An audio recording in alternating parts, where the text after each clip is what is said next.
I've been on the road 4 years now, and for that entire time, I've kind of been procrastinating about where I was going to move my domicile to. I knew all this time I needed to move it out of Wyoming, but such a decision. Should I go with Nevada? Should I go with South Dakota? Should I maybe go with Arizona? That was even an attractive option. Well, I finally made my decision at long last. This morning, it was time to head down. It was time to take a trip and deal with my domicile issue. And here it is, the Pahrump branch of the Nevada Department of Motor Vehicles office. But first, I need a VIN inspection before I go inside to register the van and change my license. Alright, so I'm at the Pahrump, Nevada DMV, getting ready to go in and see if I can get everything registered here and get my license turned over. So as far as I'm concerned, and you may have heard me already say this recently, but it used to be Florida and Texas were big on for nomads. They still are to a certain extent, but I'm pretty convinced, for me at least, looking at the costs and at the aggravation factors, the way to go is Nevada or South Dakota these days if you don't have a specific reason to do the other. So, for example, if you're hanging out in the Southeast a lot, then yeah, Florida makes sense for you. But if you spend a lot of time in the West, I think that South Dakota or Nevada are the way to go. They have statutorily made it super simple for nomads to become residents of those states, to become domiciled there. They're very welcoming to nomads. There are still some hoops you have to jump through. They're a lot easier to deal with than other states because statutorily they're welcoming to nomads. So the big difference, pretty much going to be the same stuff for both of them in terms of documentation. You're going to need your out-of-state driver's license to make sure it's not expired. That's extra hassle if it is. So your out-of-state driver's license, you're going to need your Social Security card or proof of your Social Security number. You're going to need proof of citizenship, which is going to be your birth certificate or a passport. And there's a few other things you can do if you don't have those. You can kind of, again, but generally that's what most people are going to be using. And then you're going to need, in South Dakota, you got to stay one night. You have to have a motel or campground or stay for one night. Crazy. And then you'll have to do an affidavit of residency when you get to motor vehicles that you intend to stay there. In Nevada, you're going to need the receipt from a campground or a motel or an RV park for 30 days. So it's a little bit longer, a little bit more expensive that way. But there are some other benefits to Nevada, for me at least. One of the things about South Dakota is it's very similar to Wyoming. I've run into this in Wyoming. Is if you need any kind of advanced health care, you're not getting it there. It's so rural that they don't have any big facilities. So, like in Wyoming, you end up having to go to Denver, and I guess in South Dakota it would be Denver or over to Rochester, Minnesota, to Mayo or something. I don't know, Minneapolis maybe. So they don't have any big facilities though, and that's kind of a concern. Especially if anybody's got any kind of ongoing medical issues, or if you're older and concerned you might develop ongoing medical issues. It's just something to think about. Wyoming, by the way, also has the most expensive health care in the country and the most expensive medical insurance in the country. So that's kind of another problem with Wyoming. But and Wyoming has no mail forwarders. They have business mail forwarders because they're trying to compete with Nevada and Delaware for shell corporations, but they don't have any regular mail forwarders. I've been able to find anywhere in the state, so that's always been a problem for me too. So, anyways, that was a big thing for me with the healthcare access was a big thing for me with Nevada. As opposed to South Dakota, and the other big thing is that Southern Nevada is super hot in the summer, but I think it would be more tolerable than South Dakota in the winter if I ever had to be back at the off season for any reason. And Nevada also has just a ton of camping. If you look at a BLM overlay map of Nevada, I mean, most of the state is BLM. Matter of fact, 3/4 of the population of Nevada lives in Clark County around Las Vegas, which is just the next county east from here, the other side of the mountains. Now I'm in Nye County in Nevada. So there's an incredible amount of camping opportunities available in Nevada, and that makes Nevada attractive to me too, because if I have to be back on my home base for any length of time, for any reason, I just know it's going to be super easy to camp around here. And that's not quite as true in South Dakota. I mean, there is camping in South Dakota, obviously, but nowhere near as much as there is in Nevada. So that's an attractive thing as well. And maybe one more thing, if I ever want to buy a piece of land for a home base thing, and this is something to think about, is that you can get really cheap land in Nevada where you can off-grid, and I don't think you're going to find that to be as true in South Dakota either. So they both have a lot of the same advantages of being easy to get going. South Dakota, you'll have to be here for a day. Some people find they're never up in that part of the country, so they don't want to go to South Dakota. And I do think it's worth picking a state that's centrally located where you actually spend time.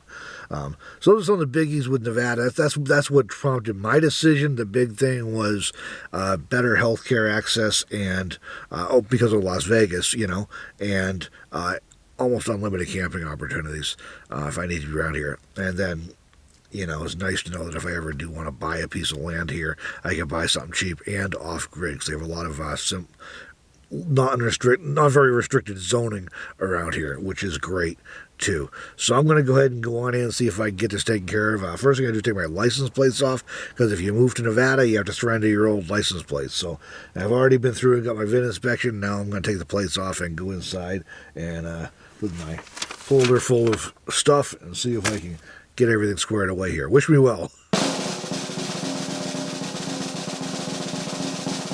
All right, all done. It's official. I'm now a Nevadan. That's an adjustment, right? But hey, it's all done. It did take me 2 hours and 15 minutes. I've seen this DMV be faster. I've seen it be even more crowded. It wasn't like terrible, but it was fairly crowded. Today is a Friday, so I mean, it's a Friday morning. So if you are coming to the prompt DMV, my experience going by this place, my observation has been that it has to be busiest first thing in the morning when they first open. There's often a line out the door, and then it kind of settles down over time. What they have you do here is you go in and stand in line, and then you go to one side of the windows and you review your paperwork and find out what you need and give you any forms you need to fill out, and then from there you go back and wait until your number is called and you go to the other side. So it was a little bit busy today. Apparently the computers were running a little slow, and it could have been worse, so I can live with that. It's all done anyways. So a couple of things to note from this experience, things that may be important if you're considering doing this. They do have 3 different levels of driver's license now in Nevada. There's the real ID, and then a standard license, and then I forget the name of the other one, but it's a driving card, but it's not valid for identification purposes. So depending on the amount of paperwork you have to prove who you are and where you live and all that, affects which one you can get. So they have a really helpful web page here in Nevada for new residents that tells you when you have to, if you're required to get a license and registration here, what you have to have, all that. So I'll have a link to that in the video description. You can check that out if you want to know more straight from Nevada. But I find that to be a very helpful resource. One big surprise when I was doing this yesterday, I went to switch over the insurance, and same vehicle, same insurance company, exact same coverage, was a few dollars shy of double the price here in Nevada. So that was like what? You gotta be kidding me, right? So what I ended up doing was I actually had to cut back my insurance coverage to make it more affordable. Because I was like really probably overinsured. I had really robust coverage, and I do carry full coverage in this van, and it was not the full coverage that was expensive down here. It's costing me $15 a month for comp and collision with a $500 deductible, glass, roadside assistance. That's all $15 a month. That's money well spent, in my opinion, if I ever do need anything. Obviously, I hope you never need any of this stuff, but if I do need it, that's money well spent. What's expensive is the liability and the uninsured or underinsured motorist coverage, and that was staggeringly expensive. That was what went up double from Wyoming, and that was kind of a shock. Now I have heard that from other people that insurance is expensive here in Nevada. I don't know, so I don't know what your experience will be with that, but just be aware that I have heard that from others, and I ran into it myself. That being said, there's enough other benefits that is worth it to me. Like I said, the better access to healthcare stuff, and many more camping opportunities than some other places where I could have done this. So it works out for me. And I think it's a good enough deal for me, so I'll put up with that. I should mention that Nevada, one of the reasons it's popular is that, like Wyoming, there's no state income tax here. I think it's about 7 states that don't have that.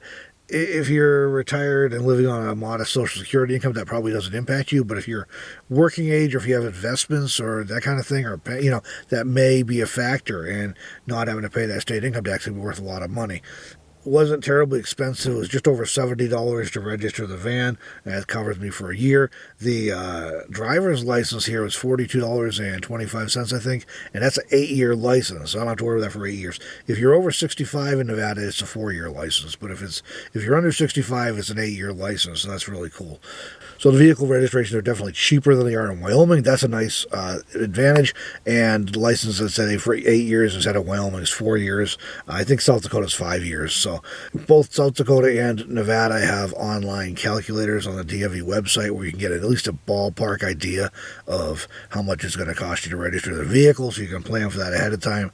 As far as the insurance, you can contact your agent and ask for a quote. Tell them you're thinking about moving, you haven't decided. You may be able to get a ballpark there. So I'm all legally moved to Nevada. I had all my paperwork. There was no problem with any of that. It was just kind of congested in there. So everything's done. I got my license and registration here now. My permanent license should be along in a week or so I'll be waiting for that in the mail. I've just got the temporary paper one for now and my old Wyoming ID with a hole punched in it. So anyway, I'm glad to have this done. I have literally spent 4 years debating about what to do with this situation, and it really was time that I did something. So it was a little bit stressed. This kind of thing is a little bit stressful, trying to get everything together, understand it, get your paperwork in order, hope that you don't have any problems when you get here. Not massively stressful. I was pretty confident I had everything lined up, but it's always a little bit stressful, and so I'm glad to have it done. That's a relief, and one less thing to worry about. And so I'm all set for 8 years on a license. I'm just going to renew my registration every year. One of the reasons I waited till the 1st of November to do this was I was trying to wait as long as possible, because it's been fairly warm in October, especially the first few weeks of October. The last week hasn't been too bad, so I didn't want to have to come back here next year in late September, early October. I wanted to wait as long as I could, but it's also about time for me to get out of here and go some other places, so I also needed to get it done. So anyway, it's done. I'm a Nevadan. That's how I did it. Quick tip too, I was told by some friends who moved here in the past, Las Vegas is going to be more expensive than Pahrump. But you can go north from here up into, it'll still be in Nye County, for example. Some of the more rural areas have even cheaper RV parks. So right now, RV parks in Pahrump are going $400, $500, maybe $600 a month with a lot of amenities, depending what you're looking for. So you can figure $400 anyways, but you can find places cheaper if you get up into the more rural, small communities. So that can save you some money if you're not really wanting to even stay there. You're just trying to get your paperwork.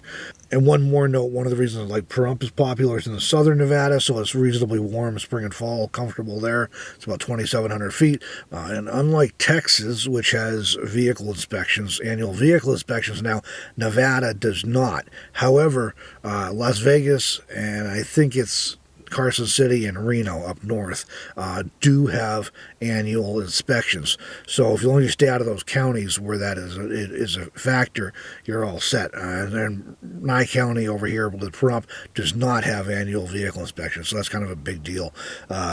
For me, it's just the hassle. I did that my whole life in Massachusetts and New York. You always had to deal with that stuff, and it was something I did not miss when I moved to Montana, and I did not miss it in Wyoming, and I'm not going to miss it here in Nevada either. It would have to be some motivation to get me to go back to a state that has annual vehicle inspections and state income taxes and stuff. I'm not saying I would never do it, but you know, it's definitely something to think about. Montana, by the way, does have a state income tax, but they have no sales tax. So yeah, that's kind of a toss-up there. You know, that saves you a lot of money on the sales tax as well. So, all right, that's how I did it. I'm a Nevada resident now. I hope that was helpful if you're thinking about it. I'll have a link to the description of the page the Nevada DMV has set out for. That's got all the information for new residents, for what you have to do and what you're going to need. That's a really very helpful resource. And if you have other questions, fire away in the comments. I'll attempt to answer them.